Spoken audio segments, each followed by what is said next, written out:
Sukanya Samruddhi Yojana, recently seen in the news, was launched in which year? ନିକଟରେ ସମ୍ବାଦରେ ଦେଖାଯାଇଥିବା ସୁକନ୍ୟା ସମୃଦ୍ଧି ଯୋଜନା କେଉଁ ବର୍ଷ ଆରମ୍ଭ କରାଯାଇଥିଲା?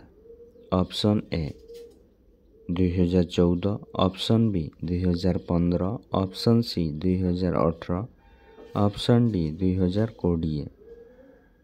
ଏହାର ସଠିକ୍ ଉତ୍ତରଟି ହେଉଛି ଅପସନ୍ ବି 2015। ପରବର୍ତ୍ତୀ ପ୍ରଶ୍ନ, recently Abdelmadjid Tebboune has been elected as the president of which country? ସମ୍ପ୍ରତି ଅବଦେଲମାଜିଦ୍ ଟ୍ୟୁବୁନ୍ କେଉଁ ଦେଶର ରାଷ୍ଟ୍ରପତି ଭାବରେ ନିର୍ବାଚିତ ହୋଇଛନ୍ତି?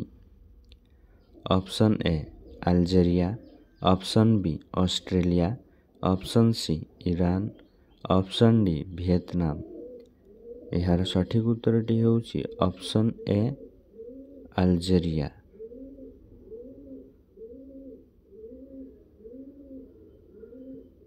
ନିକଟରେ ଅବଦେଲମାଜିଦ୍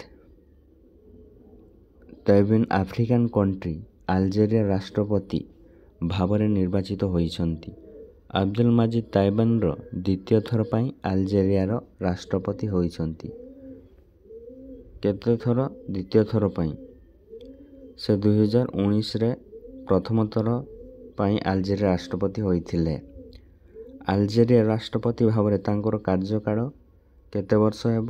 4 ବର୍ଷ ହେବ।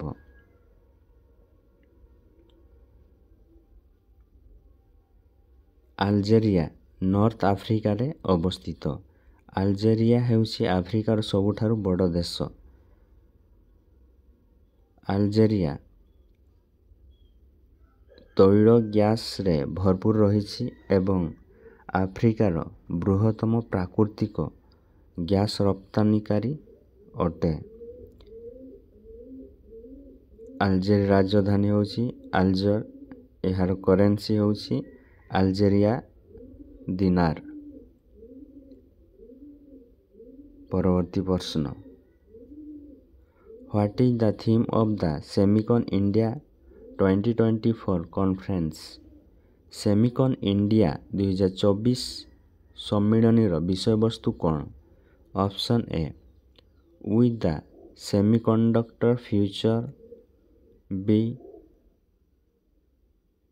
Option B India the semiconductor future, option C shaping the semiconductor future, option D nation the semiconductor future.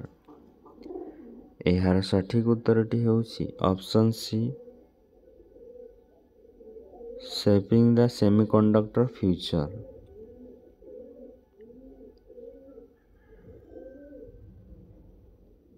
ପ୍ରଧାନମନ୍ତ୍ରୀ ନରେନ୍ଦ୍ର ମୋଦି 11 ସେପ୍ଟେମ୍ବର 2024ରେ ଉତ୍ତରପ୍ରଦେଶର ଗ୍ରେଟ୍ ନୋଇଡା ଠାରେ ଇଣ୍ଡିଆ ଏକ୍ସପୋ ମାର୍ଟରେ ସେମିକ୍ ଇଣ୍ଡିଆ 2024ର ଉଦ୍ଘାଟନ କରିଥିଲେ।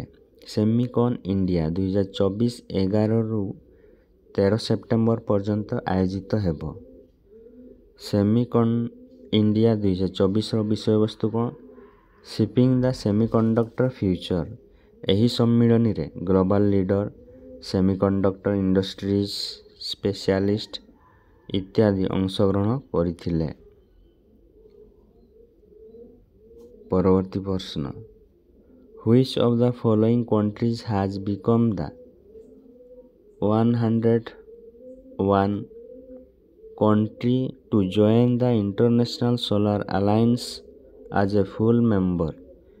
ନିମ୍ନଲିଖିତ ମଧ୍ୟରୁ କେଉଁ ଦେଶ ଆନ୍ତର୍ଜାତୀୟ ସୋଲାର ଆଲାଏନ୍ସରେ ପୂର୍ଣ୍ଣ ସଦସ୍ୟ ଭାବରେ ଯୋଗ ଦେବା ପାଇଁ 101ତମ ଦେଶ ହୋଇପାରିଛି?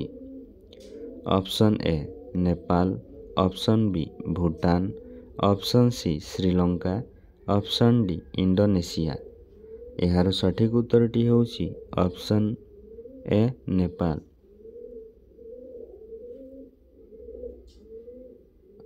ନେପାଳ ହେଉଛି ଆନ୍ତର୍ଜାତୀୟ ସୋଲାର ଆଲାଏନ୍ସର ସମ୍ପୂର୍ଣ୍ଣ ସଦସ୍ୟ। ଏଥିରେ ଯୋଗ ଦେବା ପାଇଁ 101ତମ ଦେଶ ହୋଇପାରିଛି। କେଉଁ ଦେଶ 101ତମ ଦେଶ ହୋଇପାରିଛି? ନେପାଳ ଦେଶ ସୋଲାର ଆଲାଏନ୍ସ ସଦସ୍ୟ ଭାବରେ ନେପାଳ ଦୂତାବାସର ଦାୟିତ୍ୱରେ ଥିବା ଅଧିକାରୀ ଡକ୍ଟର ସୁରେନ୍ଦ୍ର ଥାପା ଏବଂ ବୈଦେଶିକ ବ୍ୟାପାର ମନ୍ତ୍ରଣାଳୟର ଯୁଗ୍ମ ସଚିବ ଅଭିଷେକ ସିଂ ବୈଠକରେ ଏ ବାବଦରେ ଡକ୍ୟୁମେଣ୍ଟ ଆଦାନ ପ୍ରଦାନ କରାଯାଇଥିଲା। ଜୁନ୍ 2024ରେ ପାରାଗୁଏ ରିପବ୍ଲିକ ଆନ୍ତର୍ଜାତୀୟ ସୋଲାର ଆଲାଏନ୍ସର 100ତମ ପୂର୍ଣ୍ଣ ସଦସ୍ୟ ହୋଇଥିଲା। କେଉଁ ଦେଶ 100ତମ ପୂର୍ଣ୍ଣ ସଦସ୍ୟ ହୋଇଥିଲା? ପାରାଗୁଏ ରିପବ୍ଲିକ ଆନ୍ତର୍ଜାତୀୟ ସୋଲାର ଆଲାଏନ୍ସରେ 100ତମ ପୂର୍ଣ୍ଣ ସଦସ୍ୟ ହୋଇଥିଲା।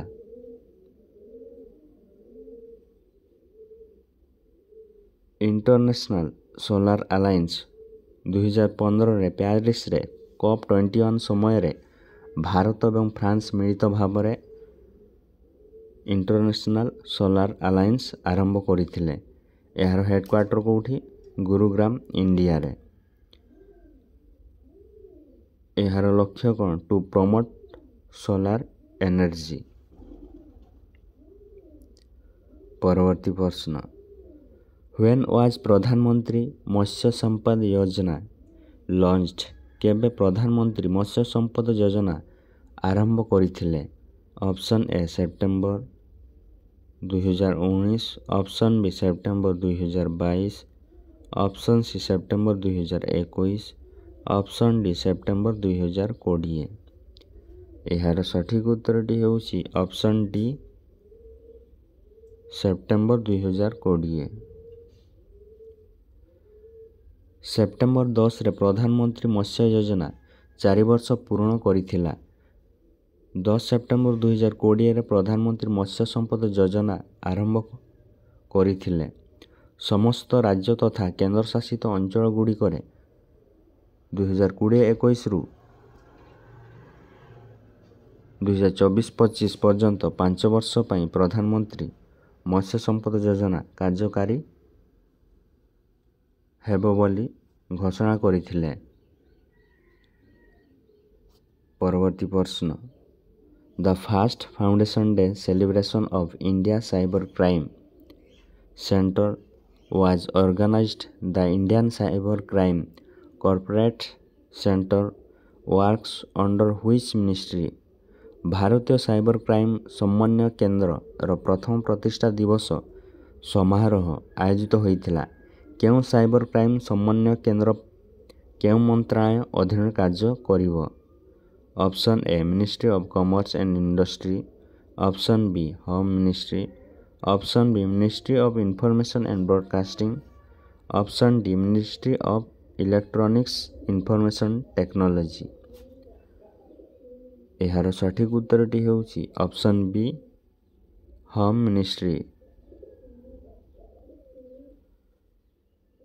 ସେପ୍ଟେମ୍ବର 10ରେ ଗୃହମନ୍ତ୍ରୀ ଅମିତ ଶାହା ଭାରତୀୟ ସାଇବର କ୍ରାଇମ ସମନ୍ୱୟ କେନ୍ଦ୍ରର ପ୍ରଥମ ଫାଉଣ୍ଡେସନ ଦିବସ ସମାରୋହକୁ ସମ୍ବୋଧିତ କରିଥିଲେ। ପରବର୍ତ୍ତୀ ପ୍ରଶ୍ନ, the central government appointed 6 additional solicitor general. What is the tenure of the additional solicitor general? କେନ୍ଦ୍ର ସରକାର ଅତିରିକ୍ତ ସଲିସିଟର ଜେନେରାଲ ନିଯୁକ୍ତି କରିଛନ୍ତି। ଅତିରିକ୍ତ ସଲିସିଟର ଜେନେରାଲଙ୍କ କାର୍ଯ୍ୟକାଳ କେତେ ବର୍ଷ?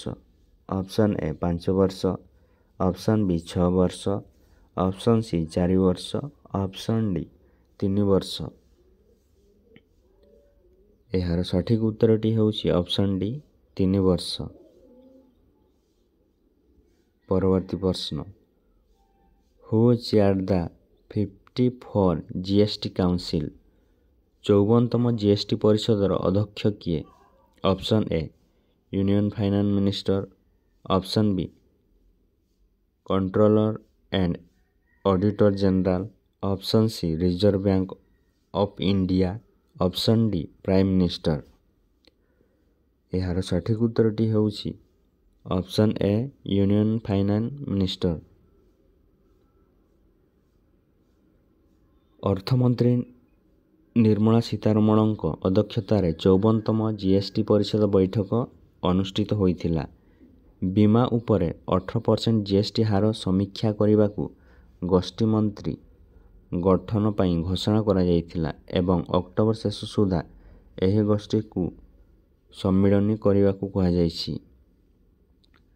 କର୍କଟ ଔଷଧ ଉପରେ ଜିଏସ୍ଟି ହାର 12%ରୁ 5%କୁ ହ୍ରାସ ପାଇଛି। ପରବର୍ତ୍ତୀ ପ୍ରଶ୍ନ, who among the following union cabinet member is included in the Times most influencer people in AI 2024 list. ନିମ୍ନୋକ୍ତ ୟୁନିୟନ କ୍ୟାବିନେଟ୍ ସଦସ୍ୟଙ୍କ ମଧ୍ୟରୁ କିଏ Times most influence people in AI 2024 ଲିଷ୍ଟରେ ଅନ୍ତର୍ଭୁକ୍ତ? Option A Amit Shah, option B Nitin Jairam Gadkari, option C Ashwini Vaishnaw, option D Jyotiraditya M Scindia. ଏହାର ସଠିକ ଉତ୍ତରଟି ହେଉଛି ଅପସନ୍ ସି ଅଶ୍ୱିନୀ ବୈଷ୍ଣବ। ପରବର୍ତ୍ତୀ ପ୍ରଶ୍ନ, Keoladeo national park is located in which state? Keoladeo ଜାତୀୟ ଉଦ୍ୟାନ କେଉଁ ରାଜ୍ୟରେ ଅବସ୍ଥିତ? Option A Maharashtra, option B Andhra Pradesh, option C Rajasthan, option D Madhya Pradesh. ଏହାର ସଠିକ ଉତ୍ତରଟି ହେଉଛି option C Rajasthan. Keoladeo national park କେଉଁଠାରେ ଅବସ୍ଥିତ? ଭରତପୁର, ରାଜସ୍ଥାନ। ଏହା ଏକ ପକ୍ଷୀ ଅଭୟାରଣ୍ୟ ଅଟେ। 1982ରେ ଏହା ଏକ ଜାତୀୟ ଉଦ୍ୟାନ ଏବଂ 1985ରେ ୟୁନେସ୍କୋ ବିଶ୍ୱ ଐତିହ୍ୟ ସ୍ଥଳରେ ଭାବରେ ହେରିଟେଜ୍ ସାଇଟ୍ ଘୋଷଣା କରାଯାଇଥିଲା। ପରବର୍ତ୍ତୀ ପ୍ରଶ୍ନ, which country won the 4th edition of the intercontinental cup football tournament? କେଉଁ ଦେଶ ଇଣ୍ଟରକଣ୍ଟିନେଣ୍ଟାଲ କପ୍ ଫୁଟବଲ ଟୁର୍ଣ୍ଣାମେଣ୍ଟ ଚତୁର୍ଥ ସଂସ୍କରଣ ଜିତିଥିଲା? Option A North Korea, option B Philippines, option C Syria, option D India. ଏହାର ସଠିକ ଉତ୍ତରଟି ହେଉଛି ଅପସନ୍ ସି ସିରିଆ।